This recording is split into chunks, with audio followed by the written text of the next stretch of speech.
process the department developed. This is not the time to try to play hero to a neighboring municipality that has been unsuccessful at negotiating their current fire safety contract. Our fire department needs to spend a few years to focus on the reason it was developed. After that time, if it is apparent that KMFD has the additional resources required to serve another community effectively, then contracts might be something to consider. To be entertaining a contract with the town of Palmyra is irresponsible at this point in the history of KMFD. Thank you. Any other comments or concerns? Last call. Any other comments or concerns? We're going to move on to discussion action of approved minutes from 8/25/2022. Is there any? I'll make a motion to table until the citizen comments is added. There's not a single citizen comments in the minutes. Yes. It says right here, the following citizens had comments about the contract on Palmyra.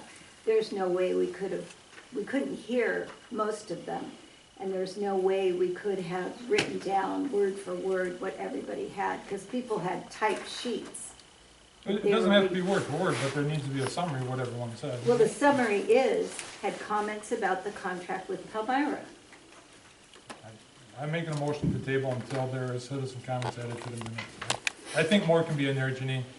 Had comments about the contract, are they in favor of it or are they against it? Had comments about the contract, doesn't say anything about what these people stood up to say. What's the rest of the board feel? There hasn't been a motion, there hasn't been a second. I'm gonna second it, just based on what's in here.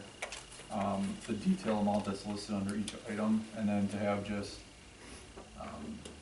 I get there's a lot of people listed in here, but I think some type of summary based on what the comments were concerning, just comments about it, is pretty general. So I'll second it. I don't have a problem with a brief summary. You know, it's going to be pretty involved because there's so many different individuals, and some of them are repetitious, but so I really don't have a problem with it. So then, since we got a motion by Rich and second by Brian, any other discussion? If not, all in favor of the motion? Aye? Aye. Opposed? No. Motion carries. Aye. Might be 5-1. 5-1.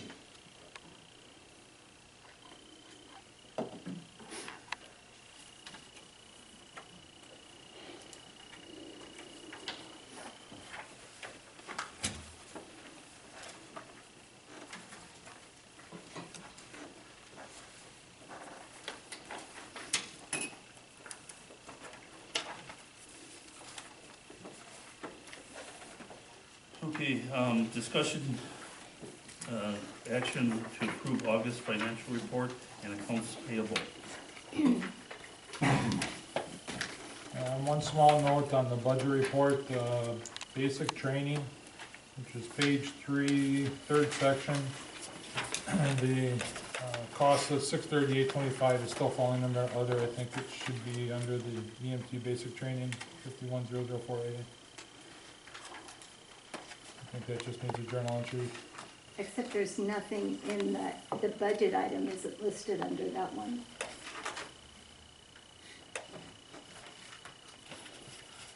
The budget amount. Well, the budget amount is for EMT basic training. If we did, It's listed under other.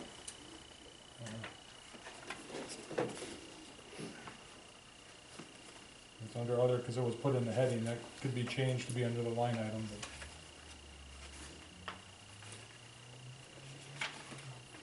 that's just how it was entered in the QuickBooks. 2 questions on accounts payable. Vehicle services for $1,113. I'm guessing that was sent to the vehicle maintenance chief.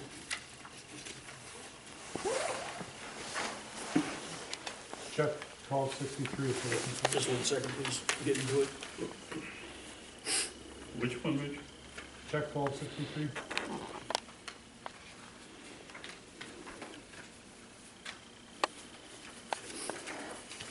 Okay. Page 2, second one down. 1033 vehicle services, that was for replacement lights on 3362.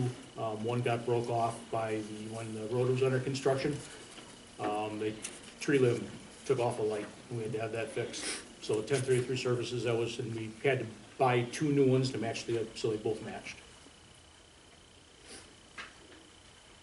And on page 4, siren services, 3708 amount. Is that sirens on the vehicles, I'm presuming? Siren services, no, that was for 3362. We blew out the power steering gearbox. So that was a power steering gearbox that needed to be replaced.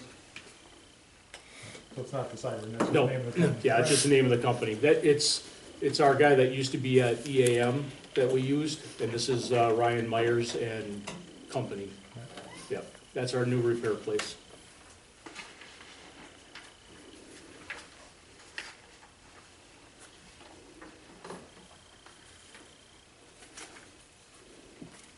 I'll make a motion to approve August's financial report on accounts payable.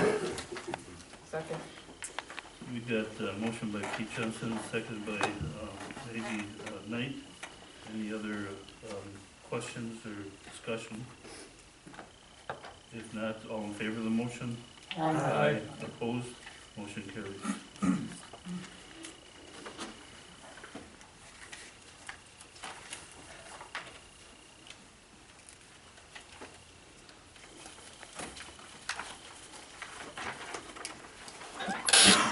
We'll go on to number 7, discussion / action, approval of 2023 proposed budget.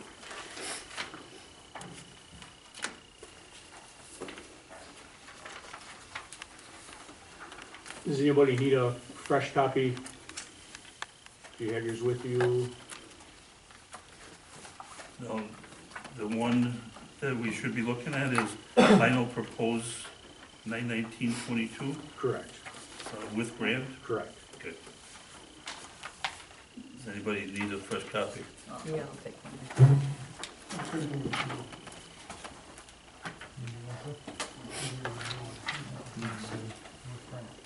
Oh, yeah, I need one too, chief. There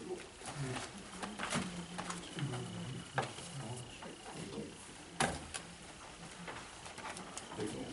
Stretch, you good? I'm good. Okay, we got Chief Kugel, you wanna go through it? Yeah, I would like to do that. We had several revisions of the budget since we've met, and I've met with all the municipal boards, gotten back their input as to where we were. And then in addition to where making some cuts, that was the last revision that never made it back to the fire board, making some cuts as needed and as was requested. We also found out that we were awarded the EMS Flex Grant. So the EMS Flex Grant is also in this current version of the budget. Can you explain what the Flex Grant is? Yes, I will. The EMS Flex Grant, we wrote a grant for $63,650. And what that was to fund 2 part-time people for the weekends, because we don't have that we didn't have that in the current budget. That was $50,000 for EMS staffing for the two part-time people on the weekends during the day. We also wrote it for some station maintenance, some upgrade. We want to make a room for our EMS supplies, because right now they're all in cabinets out in the bays, and we want to make an actual room. So we wrote part of the grant for that. We also wrote it for some supplies for simple things like blood pressure cuffs, kits, for items called PD mates, and what those are is a pediatric car seat stabilization device for 3 of those. We also wrote it for $9,000 for computers, for new MDCs in the front of the ambulances, and then 1 computer for the back of the ambulance for station 35. So all 3 computers, all 3 ambulances have the same computers in them. So when you go from one ambulance to another, they're all the same. And so we were awarded that grant based on what we wrote. And I want to publicly thank Janine for, she wrote the grant.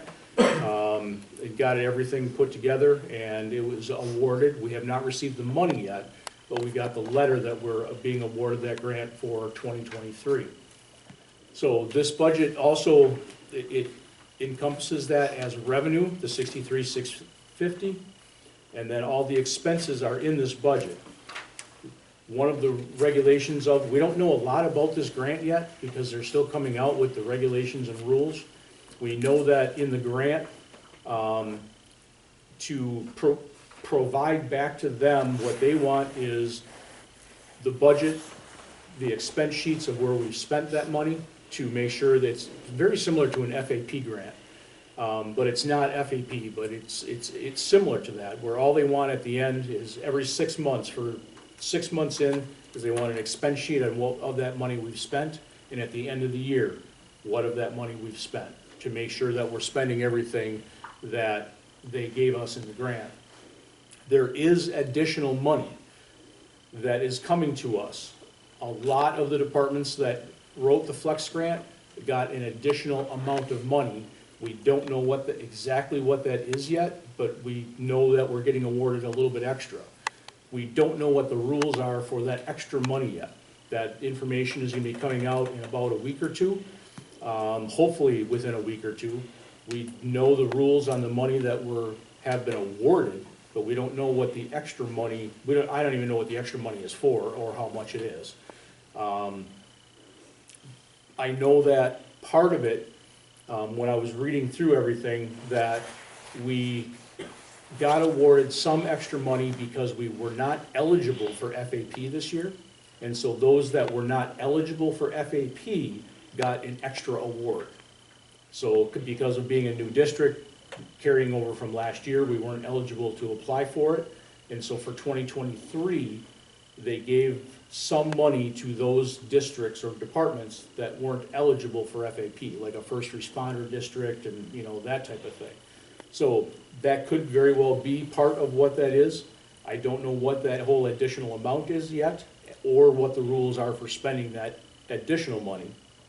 I do know what the rules are for the $63,650 that we got, and that is simply that we have to show in 6 months the expenditures, and then at the end of the year the expenditures, to prove that we've spent that money. So on this particular budget, with the grant in this information, if you go to page 3 on the overall individual, sorry, I have a dry mouth today. On the overall individual, it shows there is, when we started all this, it was a 16.05% increase overall. We've gotten the overall increase down to 7.66%. And that is with an increase in part-time staffing because of the grant that took care of that. And some of the other areas have increased under computers and ambulance, under supplies, all of that money that we wrote the grant for have increased to make up for that amount. But with the grant, it equalized all of that. So we're at a 7.66% increase at this point. For the town of Eagle, when we look at the reduction in the building, with the building going away and getting put into the overall operational expenses, we're at a 3.89% increase total. That's after the $8,000 Approximately, yeah, after the $8,000 is taken out of the building expenses. For the Village of Eagle, again, a 7.66% increase, but with removing that $8,000 out of the building, the Village of Eagle is at a 0.27% overall increase for 2023. The Village of North Prairie is at a 7.66% increase at this time.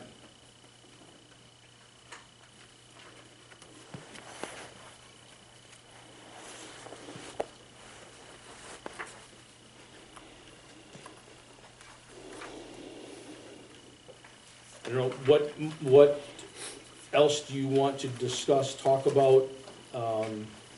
If we could just go back to that page, just a clarification, on Village in North Prairie, maybe explain it for other people about the building contribution is not in the North Prairie.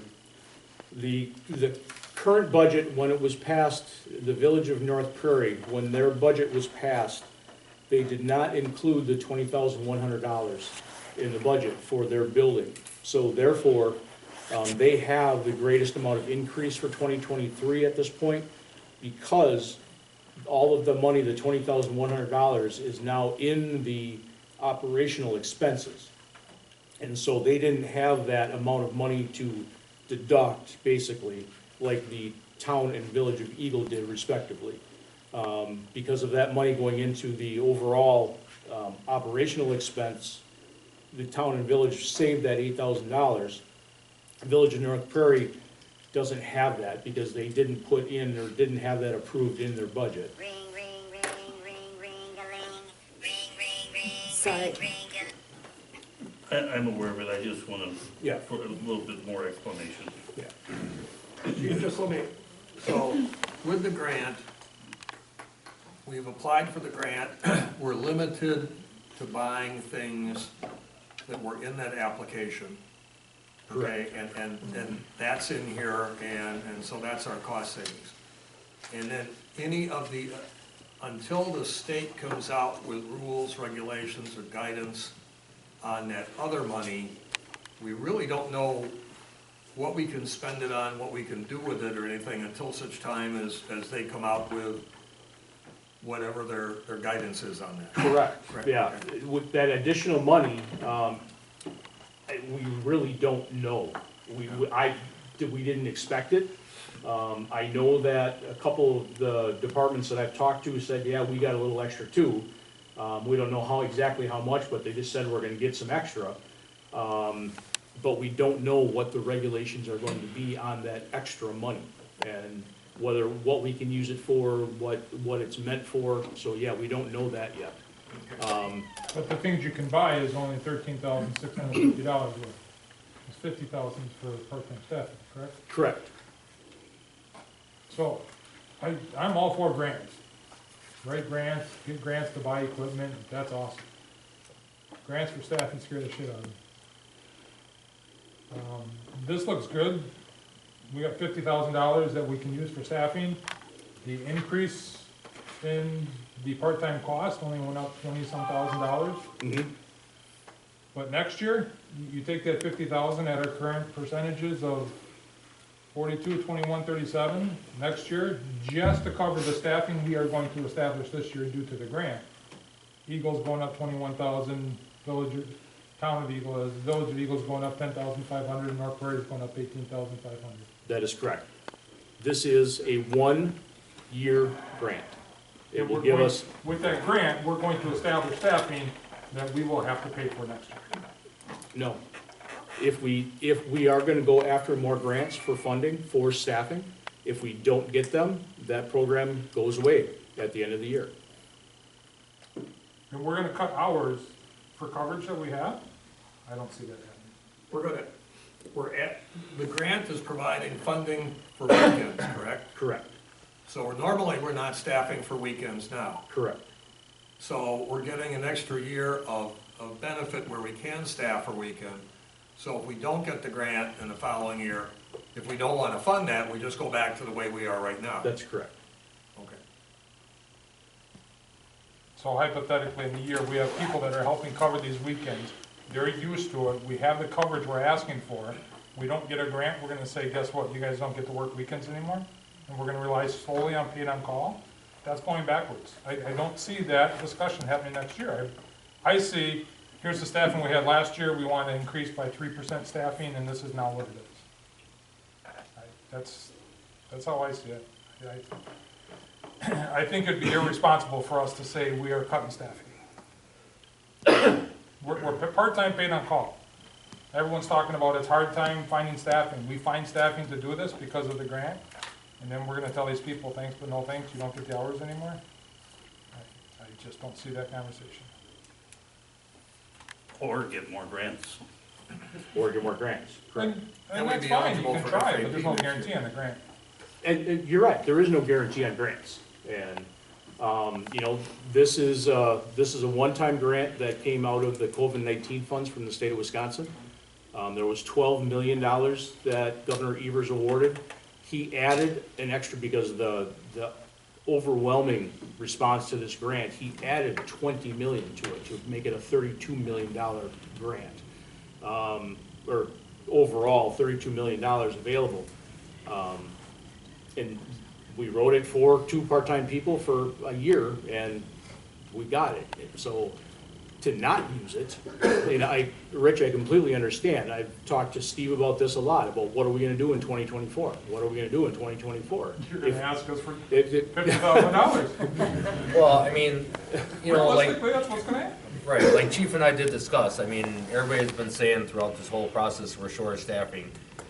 The idea what Chief and Janine came up with, we did get the grant to kind of help us with that. But yes, in the future, I would think that our 3 communities would be supportive enough to kind of help us get through, you know, these times. Very possible. I mean, we're trying.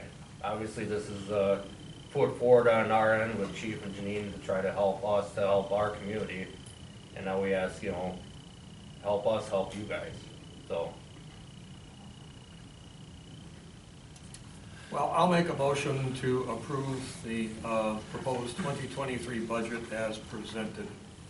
All right, we got a motion by Pete Jensen, seconded by Gary Nickerson. Any other discussion? If not, all in favor of the motion? Aye. Opposed? Motion carries. So this is the budget, and then we're gonna present the board, Rich. Correct. Village board, we already had a budget discussion on what was available because this was supposed to be done by September 1st. Yes, this is what will be presented next week at the joint meeting. Right, with this conversation. Okay, this was brought up last month, discussion action regarding policy for charging for calls that are above and beyond regular calls. I believe, Pete, you were the one that brought this up? Yeah. You know, there are calls that, quite frankly, are the result of illegal actions in some cases. They may be related to fireworks, they may be related to illegal burning, those types of things. Seems to me that if you are guilty of an illegal act and our fire department or EMS unit has to respond to you, the general citizenry should not be responsible for paying for your, I guess, stupidity, which amounts to it in a lot of cases.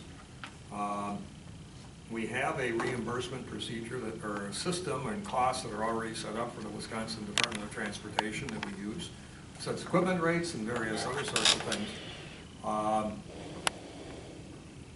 I would just like to see that, you know, if we are responding to calls that, quite frankly, are due to absolute gross negligence or stupidity, that we receive some reimbursement for. And that was my request for, I guess, you know, some investigation. Now, I don't know when preparing the budget and everything else, if that was able to get done or if that needs to be tabled, but that is the gist of my concern. And it is agreed, and for the most part, whether we just go out and take care of it, we mitigate whatever it is. You know, it's hard for us sometimes, obviously, if somebody admits, yeah, I was shooting off fireworks, okay, well, you know, then you have admittance. So we have, for the town of Eagle, we have the sheriff's department, they can write a citation off of the ordinances and things like that. For the village of Eagle, the police department can do the same, and for the village of North Prairie, the police department can do the same. You know, if there is an act of malfeasance, per se, would it be a justification to be able to charge for those services? Absolutely it would. But we'd have to have some kind of a policy put together to do that. And I think the policy would be that if somebody is cited and they are found guilty of the offense, then you've got it, you know, at that point in time. If it's a matter that, you know, you can't attribute it to somebody, you know, then obviously, you know, there would be it would be absorbed at that point in time because we couldn't prove it. But in the case where the sheriff's department is writing citations, you know, for a fireworks violation, or if you have, I don't know, an arson case where somebody gets pissed off at somebody and all of a sudden, you know, they light something on off and you arrest them, you know, I think that we should be able to recover costs. And that may be the tripwire on it, you know, if there is, you know, if somebody is found guilty of an illegal act or malfeasance, then we're gonna send you a bill for our services, you know. Otherwise, it just becomes, you know, he said, she said, we're not gonna get anywhere with that. But in those cases, you know, where we've done that, and I know that the sheriff's department has issued at least 6 citations out at the lake. Fortunately, they didn't issue one, weren't able to issue one for your call out there. Mm-hmm. But nonetheless, I think that does, you know, bring on up, because it takes a lot of time, you know, it takes a lot of personnel. Sometimes people just are dumb, and the only way that they're gonna learn is, quite frankly, to get a bill from somebody. You know, as long as I can coast, and nobody's gonna touch me with it, you know, whether it's gonna be a citation or a bill or something like that, I don't have an incentive not to do something. And this may be an incentive to make somebody a little more responsible. That would be my basis of a policy suggestion. Are we looking for just fire or fire and EMS?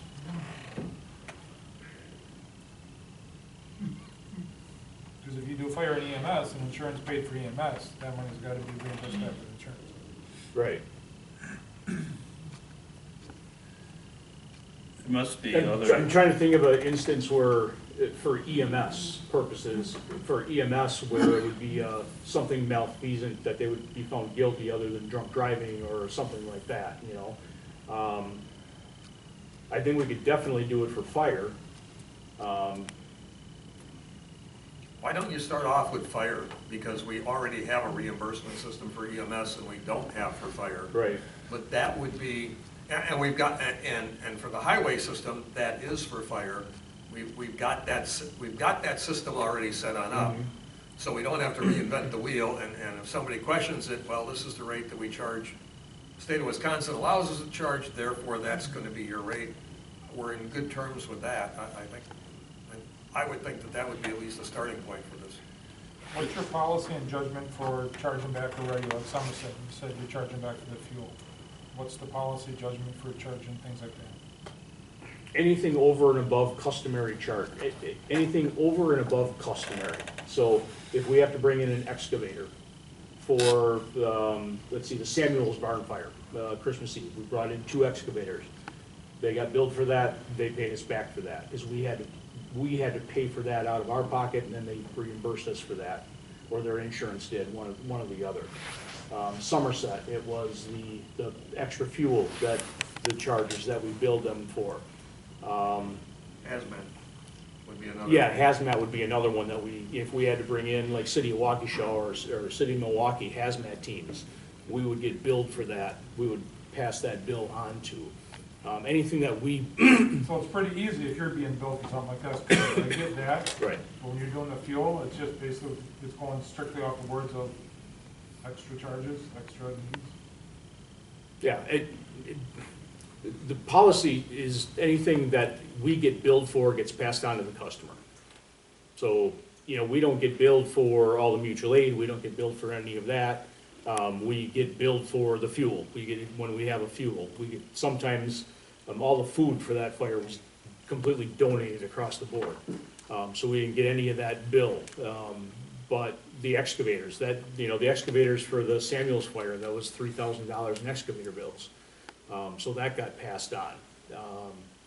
Again, anything that we get billed for a fire gets passed on, hopefully to their insurance companies.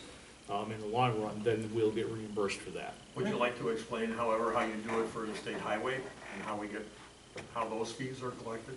Yeah, well, the state highway, every vehicle that we have has a set rate. And so it is if you have a two-vehicle collision, you take all the rates, if there's a oil leak or whatever, for oil spill, cleanup, fluid leak, anything like that. So we take all of the apparatus that were on scene for however many hours or minutes or whatever it is, half an hour to an hour. We add all that together, it's two-vehicle collision, so we split the bill in half, and half goes to one and half goes to the other. If we don't get paid for that, if it's a state highway, we can pass that on to the state of Wisconsin. And they will, at some point, reimburse us. It takes a long time for them to reimburse us. Only if but- there's some type of fluid spill. Right. Which car accident probably will be. Yeah, some type of fluid spill, or if there is an extrication. So if we have to physically cut somebody out of a car, extrication, then we can also bill the state for that.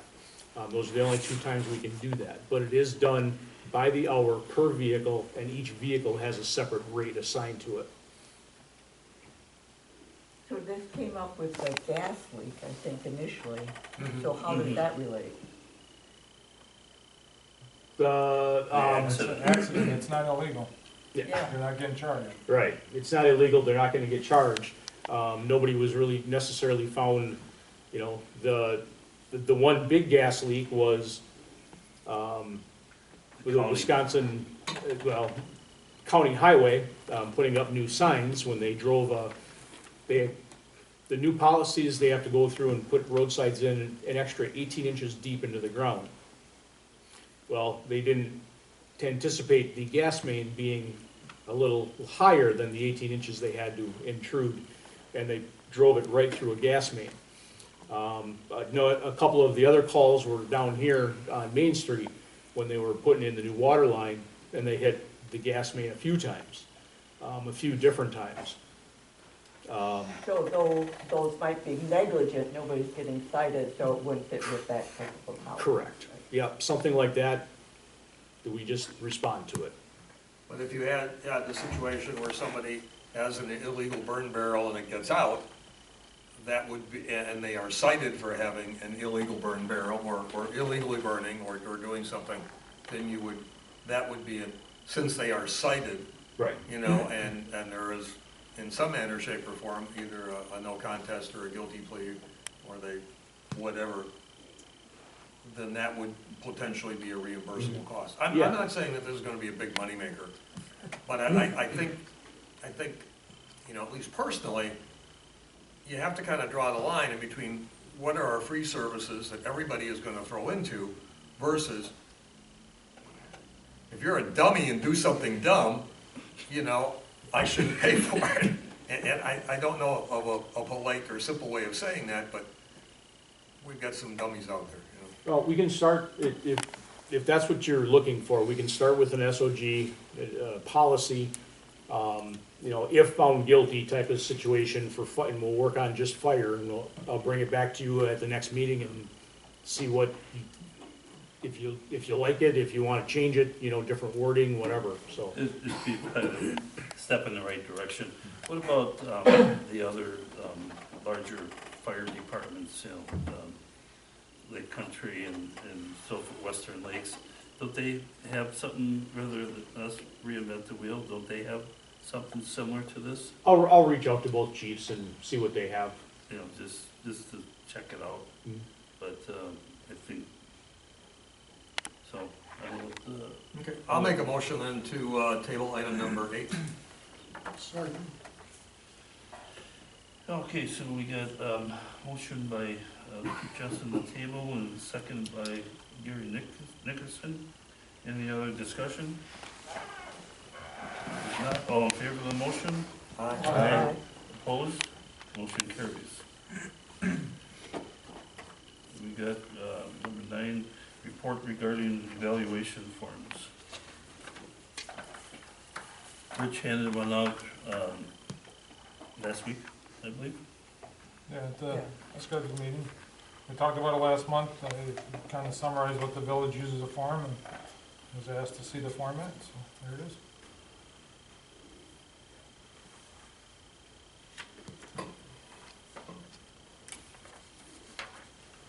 So then, who would this be applied to? Well, that one won't apply to anyone here because we'd have to Well, I know, change I mean, questions and verbiage. other than It changing would the, apply to, I would think, anyone that the board evaluates. If the chief does evaluations of other employees and wants to use the same format, he certainly could. Scott, you got our forms, right? Promoted. I was over a month, 2 months ago with you. I haven't seen it. We did, Anything from Rhoda? well, you were supposed to do, because we got all kinds of different ones we got. Do you want me to check, do you want me to contact Rhoda? You can or I can, it's not a big deal. I don't remember seeing it, Gary. Okay. We've got one that was specifically for the fire department that I figured your deputy chief might have brought that over. And we have 2 others we use. I personally like I like this for the self-evaluation part of it, and then, you know, that can match up to whatever the board does. And I do like this as far as using it for all the employees.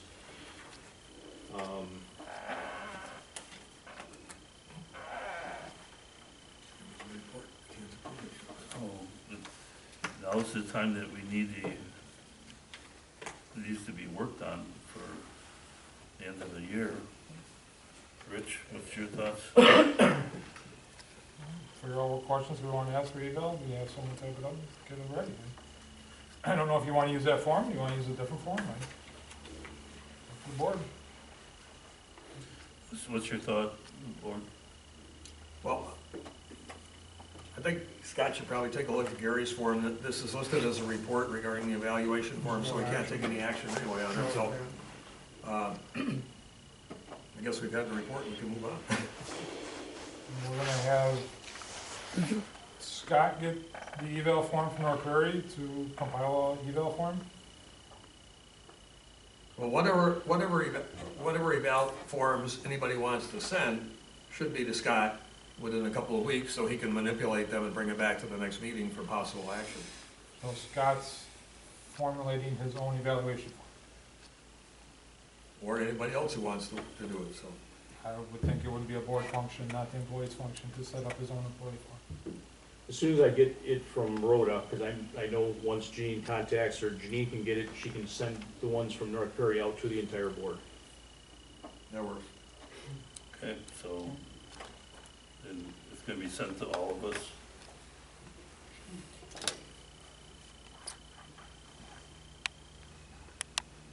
Good.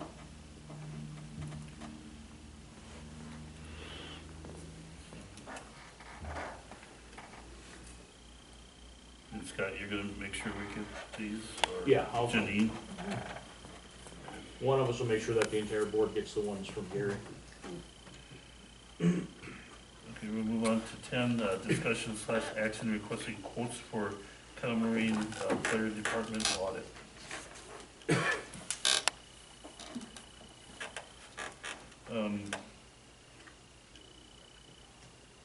Do we have Who put this on? bid specifications yet for this, or we need to develop bid specs for this, for the audit? I would assume, I guess I was under the assumption we were gonna stay with Baker Tilly, but that's totally up to you guys. That's who's been doing it all Who all requested along. this for the agenda? That's what I don't know. So I'm asking. Peter, didn't you ask for this to be put on?